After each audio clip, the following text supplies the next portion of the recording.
ಅನಿಕಾ, ಏನಾಯಿತು? ಕಮಲಿ ಅವ್ರ ಹತ್ರ ಮಾತಾಡಿದ್ಯಾ? ಮಾತಾಡಿದ ತಕ್ಷಣ ಅವ್ರು ಕನ್ವಿನ್ಸ್ ಆದ್ರ? ನನಗೆ ಗೊತ್ತು ಅವ್ರು ಇದೆಲ್ಲ ಕೋಪದಲ್ಲೇ ಮಾಡಿರ್ತಾರೆ ಅಂತ. ರಿಷಿ ಪ್ಲೀಸ್, ಇಷ್ಟೊಂದು ಹೋಪ್ಸ್ ಇಟ್ಕೋಬೇಡ ರಿಷಿ. ಏನು ಹೇಳ್ತಿದ್ಯಾ ಅನಿಕಾ? ರಿಷಿ, ಕಮಲಿ ನೀನ್ ತಿಳ್ಕೊಂಡಷ್ಟು ಒಳ್ಳೆಯವಳಲ್ಲ ರಿಷಿ. ಮೊನ್ನೆ ನೀನು ತುಂಬ ಬೇಜಾರಲ್ಲಿ ಮಾತಾಡ್ದೆ ಅಲ್ವಾ ಕಮಲಿ ಕೆಟ್ಟವಳು ಅಂತ. ಅದೇ ನಿಜ. ಕಮಲಿ ತುಂಬ ಚೇಂಜ್ ಆಗಿದ್ದಾಳೆ ರಿಷಿ. ಅವಳಿಗೀಗ ನೀನಾಗಲಿ ನಿನ್ನ ಪ್ರೀತಿ ಆಗಲಿ ಬೇಕಾಗಿಲ್ಲ ರಿಷಿ. ಅವಳಿಗೆ ಸಕ್ಸಸ್ ತಲೆಗೆ ಹತ್ತಿದೆ.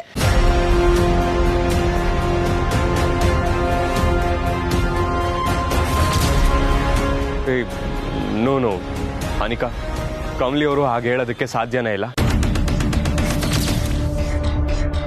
ಕಮಲಿ ಅವ್ರು ಏನು ಹೇಳಿದ್ರು ನಿಜ ಹೇಳು. ನಾನು ನಿಜಾನೇ ಹೇಳ್ತಿದ್ದೀನಿ ರಿಷಿ. ಇಷ್ಟು ಚಿಕ್ಕ ವಿಷಯಕ್ಕೆ ಡಿವೋರ್ಸ್ವರೆಗೂ ಯಾಕೆ ಹೋದೆ ಅಂತ ಕೇಳಿದ್ಕೆ ಅವಳು ಏನು ಅಂದ್ಲು ಗೊತ್ತಾ? ಇದು ಚಿಕ್ಕ ವಿಷಯ ಅಲ್ಲ ಅನಿಕಾ. ರಿಷಿ ಸರ್ಗೆ ನನ್ನ ಗೆಲುವು ಸಹಿಸ್ಕೊಳಕ್ಕಾಗಲ್ಲ, ಸುಮ್ಮನೆ ಬಾಯಿ ಮಾತಿಗೆ ನನ್ನ ಕನಸನ್ನ ನೆರವೇರಿಸ್ತೀನಿ ಅಂತ ಹೇಳಿದ್ರು. ಈಗ ಒಂದು ಮಗು ಹೋಗಿದ್ದಕ್ಕೆ ಈಗ ಆಡ್ತಿದ್ದಾರೆ ಅಂತ ಹೇಳಿದ್ಲು.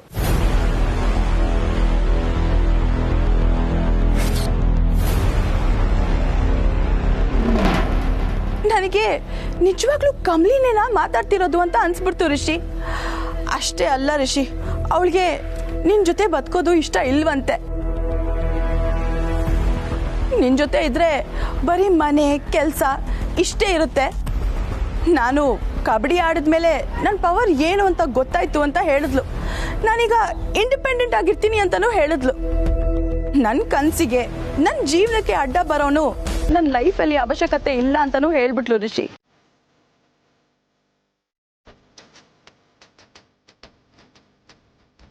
Rishi please control yourself. ನಂಗೆ ಗೊತ್ತು ನಿಂಗೆ ಎಷ್ಟು ನೋವಾಗ್ತಿದೆ ಅಂತ. ಈ ಮಾತನ್ನ ಕಮಲಿ ಬಾಯಿಂದ ಕೇಳಿದಾಗ ನನಗೂ ಅಷ್ಟೇ ನೋವಾಯಿತು ರಿಷಿ. ತುಂಬ ಶಾಕ್ ಆಯಿತು. ಇದನ್ನೆಲ್ಲ ನಿನಗೆ ಬಂದು ಹೇಳಿದ್ರೆ ನೀನು ತಡ್ಕೊಳ್ಳಲ್ಲ ಅಂತ ನನಗೆ ಗೊತ್ತಿತ್ತು. ಅದಕ್ಕೆ ಕಮಲಿನ ತುಂಬ ಕನ್ವಿನ್ಸ್ ಮಾಡಿದ್ದೆ. ಕಮಲಿ ಈ ಥರ ಮಾತಾಡಬೇಡ, ರಿಷಿ ನಿನ್ನ ತುಂಬ ಪ್ರೀತಿಸ್ತಿದ್ದಾನೆ ಅಂತ. ಅದಕ್ಕೆ ಅವಳು ಏನಂದ್ಲು ಗೊತ್ತಾ?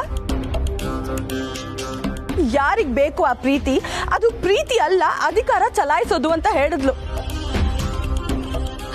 ಎಲ್ರೂ ಮುಂದೆ ಹೆಂಡತಿ ಅನ್ನೋ ಲೀನಿಯನ್ಸ್ ಇಂದ ಕಪಾಲಕ್ಕೆ ಬಾರಿಸಿದ್ರು. ಅಂತ ಪ್ರೀತಿ ಇನ್ ಯಾವತ್ತೂ ಬೇಡ ಅಂತ ಮುಖಕ್ಕೆ ಹೊಡೆದಂಗೆ ಹೇಳಿದ್ಲು ರಿಷಿ. ನಾನು ಕಮಲಿನ ತುಂಬಾ ಕನ್ವಿನ್ಸ್ ಮಾಡಕ್ ಟ್ರೈ ಮಾಡಿದೆ ರಿಷಿ.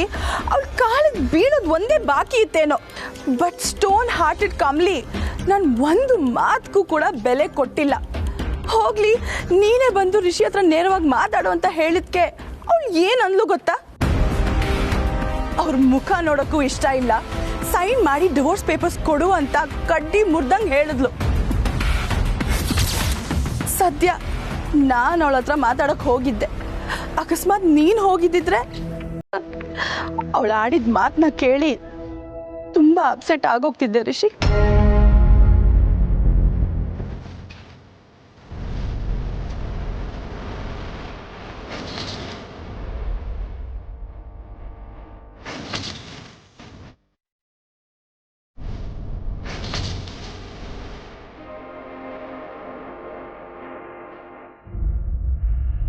ಬಾಮ ಕಮ್ಲಿ, ತಾರಾ ಕಮ್ಲಿ ಬಂದ್ಲು. ಇದೇ ನಮ್ಮ ಒಬ್ಬಳೆ ಬರ್ತಿದ್ಯಾ? ರಿಷಿಯಲ್ಲಿ? ಕಮಲಿ, ರಿಷಿನ ಮೀಟ್ ಮಾಡಕ್ ಹೋಗಿದ್ದೆ ತಾನೆ? ಇಲ್ಲ ಅತ್ತೆಮ್ಮ. ಮತ್ತೆಲ್ಲಮ್ಮ ಹೋಗಿದ್ದೆ? ನಮ್ಮಿಬ್ರಿಗೂ ಹೇಳ್ದೆ ಹೋಗಿದ್ಯಾ? ಅದು ಮಾವಯ್ಯ ಮನೇಲೇ ಇದ್ದು ಬೇಜಾರಾಯ್ತಿತ್ತು. ಅದಕ್ಕೆ ದೇವಸ್ಥಾನಕ್ಕೆ ಹೋಗಿ ಬರುಮ ಅಂತ ಹೋಗ್ಬಿಟ್ಟು ಬಂದೆ.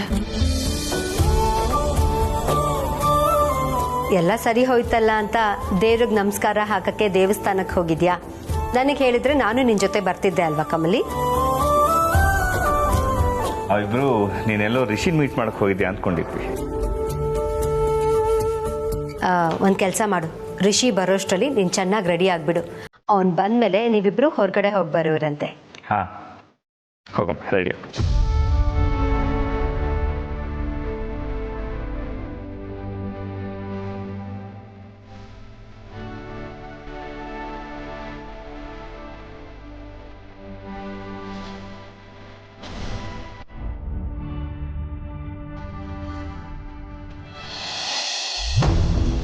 ಅಲ್ಲ ರಿಷಿ, ಕಮಲಿ ಯೋಗ್ಯತೆಗೆ ನಿನ್ನಂಥ ಎಜುಕೇಟೆಡ್ ಪ್ಯೂರ್ ಹಾರ್ಟೆಡ್ ಪರ್ಸನ್ನ ಗಂಡ ಆಗಿ ಸಿಕ್ಕಿರೋದೇ ಅವಳ ಅದೃಷ್ಟ. ಅಂಥದ್ರಲ್ಲಿ ನಿನಗೆ ನಿನ್ನ ಟ್ರೂ ಲವ್ಗೆ ವ್ಯಾಲ್ಯೂ ಕೊಡದೆ ಮಾತಾಡ್ತಿದ್ದಾಳಲ್ಲ, ಅದು ತುಂಬ ದೊಡ್ಡ ತಪ್ಪು ರಿಷಿ. ಮೋರ್ ಓವರ್ ಈ ವಿಷಯದಲ್ಲಿ ತಪ್ಪಾಗಿರೋದು ಅವಳಿಂದ. ಕಬಡ್ಡಿಗೋಸ್ಕರ ನಿಮ್ಮ ಮಗುನ ನಿಗ್ಲೆಕ್ಟ್ ಮಾಡಿದ್ದು ಅವಳು. ನಿನಗೂ ನಿನ್ನ ಫ್ಯಾಮಿಲಿಯವ್ರಿಗೂ ನೋವು ಕೊಟ್ಟಿರೋದು ಅವಳು. ಆದರೆ ಅವಳಿಗಿದ್ರ ಬಗ್ಗೆ ಸ್ವಲ್ಪನೂ ಗಿಲ್ಟ್ ಇಲ್ಲ. ಅವಳು ಮಾತಾಡಿದ್ದು ಹೇಗಿತ್ತು ಅಂದರೆ, ಅವಳ ಕೆರಿಯರ್ಗೆ ಆ ಮಗು ಅಡ್ವಾಗಿತ್ತು, ಅದು ಹೋಗಿದ್ದೆ ಒಳ್ಳೇದಾಯ್ತು ಅನ್ನೋ ಥರ ಮಾತಾಡಿದ್ಲು ಋಷಿ.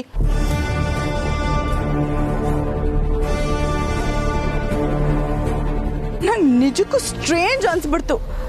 ಕಮಲಿ ಈ ಥರ ಮಾತಾಡ್ತಾಳೆ ಅಂತ ನಾನು ಅನ್ಕೊಂಡೇ ಇರಲಿಲ್ಲ ಋಷಿ.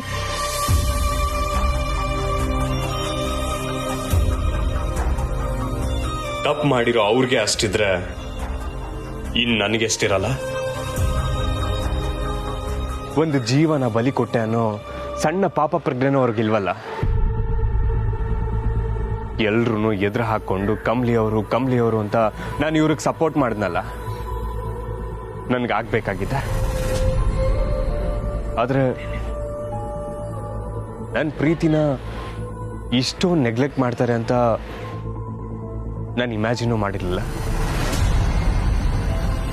ಅವ್ರಿಗೆ ನಾನು ನನ್ನ ಪ್ರೀತಿ ಬೇಡ ಅಂದಮೇಲೆ ನನಗೂ ಅವ್ರು ಬೇಕಾಗಿಲ್ಲ. ಯಾರು ಇಲ್ಲದೆ ಹೋದ್ರೂ ಬದುಕೋದಕ್ಕೆ ಗೊತ್ತು. ಇವತ್ತೇ ಇದಕ್ಕೆಲ್ಲ ಒಂದು ಅಂತ್ಯ ಹಾಡ್ತೀನಿ. ಋಷಿ, ಏನ್ ಹೇಳ್ತಿದ್ಯಾ? ಬೇಡ ಋಷಿ, ದುಡುಕ್ ಬೇಡ. ಅನಿಕಾ, ನನ್ನ ತಡಿಬೇಡ. ನನ್ನ ತಾಳ್ಮೆಗೂ ಒಂದು ಮಿತಿ ಅನ್ನೋದಿರುತ್ತೆ. ಈಗ ಅದು ಮೀರಾಯ್ತು. ಅವ್ರು ಡೈವರ್ಸ್ ಕೊಡೋ ತನಕ ನಾನೇನೀ ಕಾಯ್ಲಿ. ಈಗಲೇ ಆ ಡೈವರ್ಸ್ ಪೇಪರ್ ಮೇಲೆ ನಾನೇ ಸೈನ್ ಹಾಕಿ ಅವ್ರ ಮುಖದ ಮೇಲೆ ಬಿಸಾಕ್ತೀನಿ.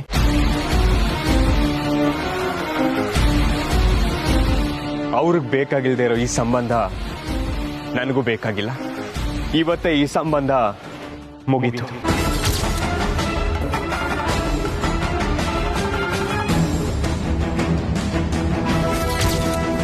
Anika, you did a great job. Well done.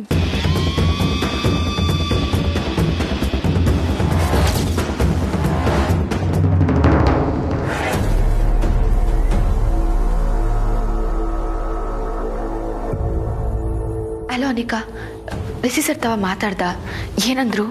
Hi Kamali, ನೀನೀಗ ಎಲ್ಲಿದ್ಯಾ? ಮನೇಲಿದ್ದೀನಿ ಅನಿಕಾ. ಯಾಕೆ? ಕಮಲಿ, ನೀನ್ ಮನೇಲಿ ಮಾತ್ರ ಇರಬೇಡ. ಯಾಕನಿಕಾ?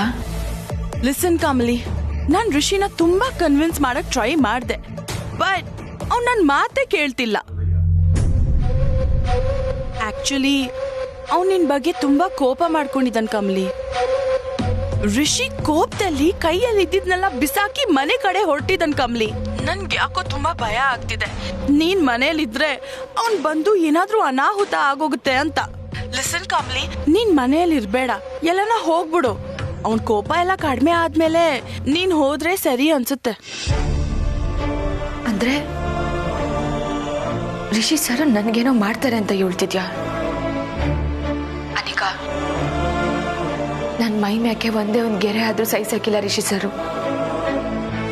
ಆಟೋ ಒಂದ್ ಪ್ರೀತಿ ಮಾಡ್ತಾರೆ ನನ್ನ ಅಂತವ್ರು ಕೋಪದಾಗ ನನ್ಗೇನೋ ಮಾಡ್ಬಿಡ್ತಾರೆ ಅಂತ ಹೇಳ್ತಿದ್ಯಲ್ಲ ಅನಿಕಾ? ನೋ ಕಮಲಿ, ನಾನ್ ನಿಜಾನೇ ಹೇಳ್ತಿದೀನಿ. ಋಷಿ ನೀನೇನೋ ದೊಡ್ಡ ತಪ್ಪು ಮಾಡ್ಬಿಟ್ಟಿದ್ಯಾ ಅಂತ ಅನ್ಕೊಂಡಿದ್ದಾನೆ. ನಾನ್ ನಿನ್ ಡಿವೋರ್ಸ್ ಕೊಡಕ್ ಒಪ್ಪಲ್ಲ ಅಂತಾನೂ ಹೇಳ್ದೆ. ಆದ್ರೂ ಅವನು ನಾನ್ ಕಮಲಿನ ಒಪ್ಪಿಸ್ತೀನಿ, ಅವಳಿಗೊಂದ್ ಗತಿ ಕಾಣಿಸ್ತೀನಿ ಅಂತೆಲ್ಲ ಹೇಳ್ದ. ಕಮಲಿ,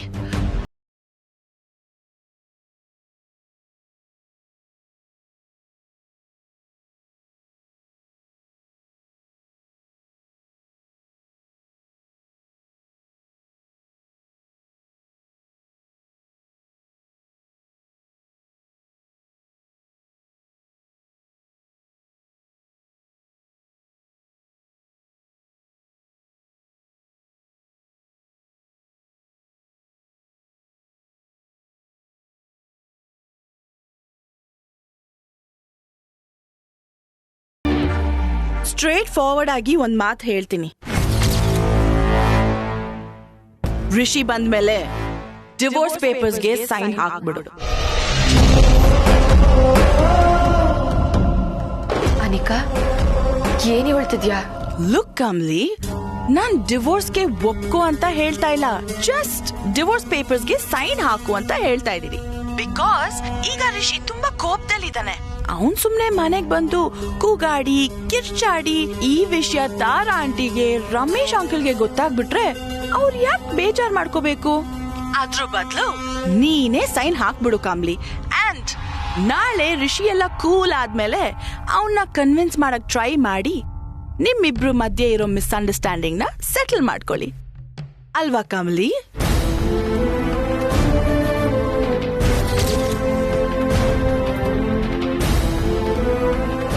ನಾನ್ ಸೈನ್ ಮಾಡೋದ್ರಿಂದ ರಿಷಿ ಸರ್ಗೆ ಖುಷಿ ಆಯ್ತೈತೆ ಅನ್ನೋದಾದ್ರೆ ನಾನು ಸೈನ್ ಮಾಡ್ತೀನಿ.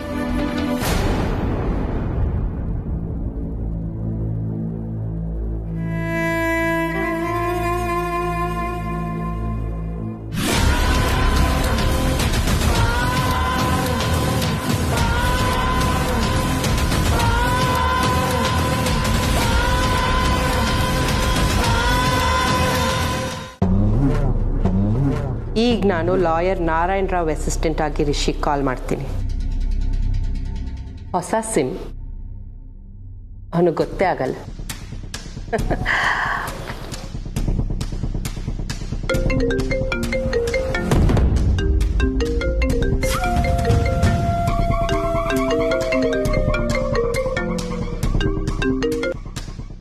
ಹಲೋ ಸರ್, ರಿಷಿ ಸರ ಮಾತಾಡ್ತಿರೋದು?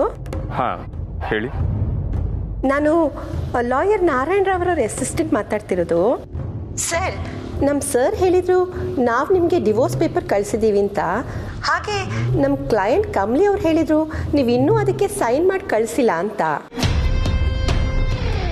ಸರ್, ನಿಮ್ಮ ಸ್ಟ್ಯಾಂಡ್ ಏನು? ನಿಮ್ಗೆ ಸೈನ್ ಮಾಡೋದಕ್ಕೆ ಎಷ್ಟು ಟೈಮ್ ಬೇಕು ಸರ್? ನೀವು ಬೇಗ ಸೈನ್ ಮಾಡಿಬಿಟ್ರೆ ಎಲ್ಲ ಕೆಲಸನೂ ಬೇಗ ಮುಗ್ದು ಹೋಗುತ್ತೆ. ಅದಕ್ಕೆ ರೀ, ನನ್ನ ಪರ್ಸನಲ್ ವಿಷಯ ಕೇಳೋದಕ್ಕೆ ನೀವು ಯಾರು ರೀ? ನಾನು ಸೈನ್ ಮಾಡ್ತೀನೋ ಬಿಡ್ತೀನೋ ಅದನ್ನೆಲ್ಲ ನಿಮ್ಗೆ ಯಾಕೆ ಹೇಳಬೇಕು? ನೀವು ಯಾರು first of all? Sir sir ಮೊದಲು ಸರಿಯಾಗಿ ಮಾತಾಡಿ. ನಾನೇನು ಸುಮ್ಮನೆ ಕಾಲ್ ಮಾಡಿಲ್ಲ. ನನ್ನ ಕ್ಲೈಂಟೇ ನಿಮ್ಮ ಹತ್ರ ಕೇಳೋಕೆ ಹೇಳಿದರು. ಎಷ್ಟು ಬೇಗ ಡಿವೋರ್ಸ್ ಸಿಗುತ್ತೋ ಅಷ್ಟು ಒಳ್ಳೆಯದು ಅಂತ ಹೇಳಿದರು. ಅದಕ್ಕೆ ನನ್ನ ಕೆಲಸ ನಾನು ಮಾಡ್ತಿದ್ದೀನಿ ಸರ್. ಆ್ಯಂಡ್ ಸರ್, ಈಗಿದು ಪರ್ಸ್ನಲ್ ಅಂತ ಏನೂ ಇಲ್ಲ ಸರ್. ಯಾವಾಗ ಇದು ನಮ್ಮ ತನಕ ಬಂತೋ ಆಗಲೇ ಇದು ಪರ್ಸ್ನಲ್ ಆಗಿ ಉಳಿದಿಲ್ಲ ಅಂತಲೇ ಅರ್ಥ. ನೀವು ನಿಮ್ಮ ಸ್ಟ್ಯಾಂಡ್ ಏನು ಅಂತ ಹೇಳಿದ್ರೆ ನಮ್ಮ ಕ್ಲೈಂಟಿಗೆ ಹೆಲ್ಪ್ ಆಗುತ್ತೆ ಅಷ್ಟೇ. ರೀ, ಈ ಮೂಮೆಂಟ್ಗೆ ಡೈವರ್ಸ್ ಕೊಡ್ತೀನಿ. ಅದೇನೇನು ಡಾಕ್ಯುಮೆಂಟ್ಸ್ ಇದೆ ನಾನು ಈಗಲೇ ಸೈನ್ ಹಾಕಿ ಕಳಿಸ್ತೀನಿ. ಇದನ್ನ ನಿಮ್ಮ ಕ್ಲೈಂಟ್ಗೆ ಹೇಳ್ಬಿಡಿ.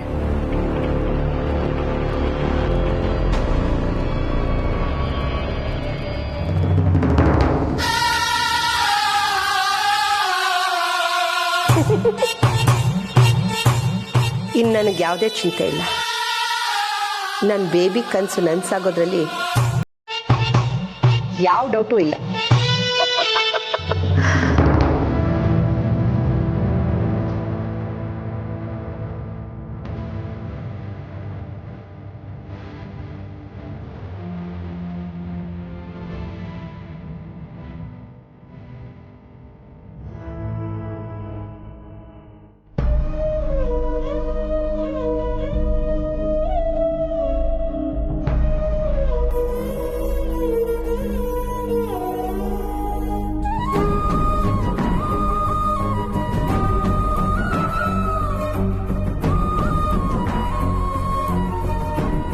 ರಿಷಿ ಸರ್, ಇದಕ್ಕೆ ಸೈನ್ ಮಾಡೋಕ್ಕೂ ಮುಂಚೆ ಒಂದೇ ಒಂದು ಕಿತ್ತ ಆದರೂ ಯೋಚನೆ ಮಾಡ್ಬೋದಿತ್ತಲ್ವಾ?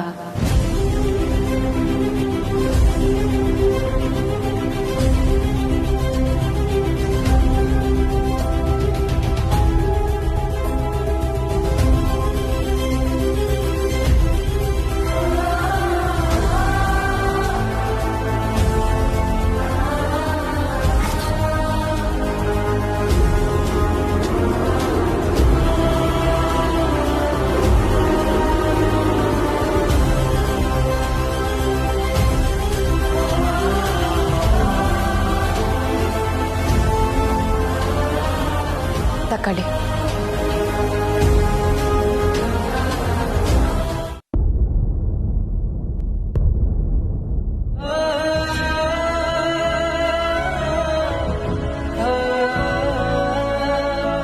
ತುಂಬ ಜನ ಮುಖವಾಡ ಹಾಕೊಂಡು ಬದುಕ್ತಾರೆ ಅಂತ ಗೊತ್ತಿತ್ತು, ಆದರೆ ನನ್ನ ಜೊತೆಗಿರೋರು ಮುಖವಾಡ ಹಾಕೊಂಡೇ ಬದುಕ್ತಿದ್ದಾರೆ ಅಂತ ನಂಗೆ ಇವತ್ತೇ ಗೊತ್ತಾಗಿದ್ದು. ನಾನು ಅಟೆಯ ಸರ್, ಬೇರೆನೇ ಭ್ರಮೆಲಿದ್ದೆ. ಆದರೆ ಭ್ರಮೆ ಅನ್ನೋ ಗಾಳಿ ಗೊಬ್ಬರ ಹೊಡೆದೋಯ್ತು. ಯಾರು ಹೆಂಗೆ ಅನ್ನೋದು ಇವತ್ತು ಮನವರಿಕೆ ಆಯಿತು. ನನ್ನ ಪ್ರೀತಿಗೆ ನಂಬಿಕೆಗೆ ಒಳ್ಳೆ ಬಹುಮಾನನೇ ಕೊಟ್ರಿ. ಅತಿಯಾಗಿ ನಂಬಿದ್ರೆ ಏನಾಗುತ್ತೆ ಅಂತ ನಂಗೆ ಇವಾಗ ಅರ್ಥ ಆಯ್ತು. ನಿಮ್ಗೇನಾಯ್ತು ಸರ್? ನಿಮ್ಗೆ ಹೆಂಗ್ ಬೇಕೋ ಹಂಗೆ ಆಗಾಯ್ತಲ್ಲ. ನಿಮಗೇನು ಬೇಕೋ ಅದನ್ನ ಪಡ್ಕೊಂಡವರು ನೀವು, ನಾನಲ್ಲ. ಅದಕ್ಕೋಸ್ಕರ ಇನ್ನೊಬ್ರು ಜೀವನ, ಕನಸು, ಪ್ರೀತಿ, ನಂಬಿಕೆ ಇದ್ಯಾವುದನ್ನು ಲೆಕ್ಕಿಸ್ಲಿಲ್ಲ. ಈಗ ನಿಮಗೆ ಸಿಕ್ಕಿರೋದ್ರ ಜೊತೆನೆ ಸಂತೋಷವಾಗಿರಿ. ನಾನು ಹೆಂಗಿರ್ಬೇಕು, ಏನ್ ಮಾಡ್ಬೇಕು ಅಂತ ಪ್ರತಿಯೊಂದನ್ನು ಹೇಳ್ಕೊಟ್ಟವ್ರು ನೀವೇಯ. ನಾನು ನನ್ನ ಕನ್ಸನ್ನ ನನ್ಸ್ ಮಾಡ್ಕೊಂಡಿದ್ನ ನಿಮಗೆ ಸಹಿಸ್ಕೊಳಕ್ಕಾಯ್ತಿಲ್ವಾ? ನಾನು ಬೆಳಿಬೇಕು ಅಂತ ಹೇಳ್ಕೊಟ್ಟವ್ರು ನೀವೇ, ಬೇಲಿನ ಹಾಕಿದವರು ನೀವೇ. ಆ ಬೇಲಿನ ದಾಟಿದ್ದಕ್ಕೆ ನಿಮಗೆ ಕ್ವಾಪನ ಸರ್? ಈಗ ಆ ಬೇಲಿ ಯಾವುದೂ ಇಲ್ವಲ್ಲ. ನಿಮಗೆ ಹೇಗೆ ಬೇಕೋ ಹಾಗಿರಿ.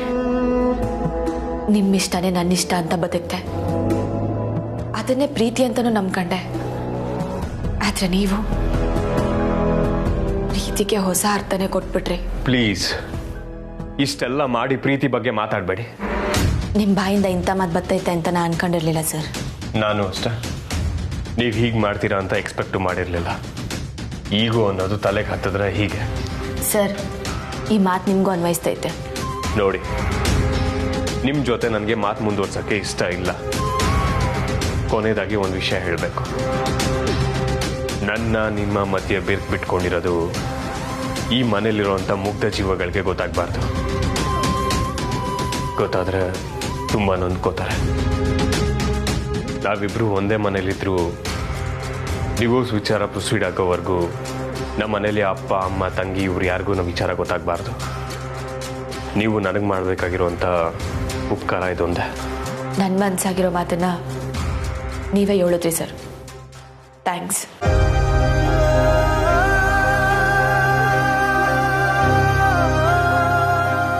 Thank you. Thanks for everything.